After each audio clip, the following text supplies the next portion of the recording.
በደስታ ጀምሬ በደስታ ዘጋለሁ አባት እንደሌለኝ ለምን አለቅሳለሁ የሚጠባበቀው ተስፋዬ ተሳክቶ ለእግዚአብሔር ይሆናል ምስጋናዬ በዝቶ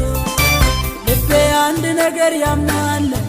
ልቤ አንድ ነገር ያምናል ነገ መልካም ይሆናል ልቤ አንድ ነገር ያምናል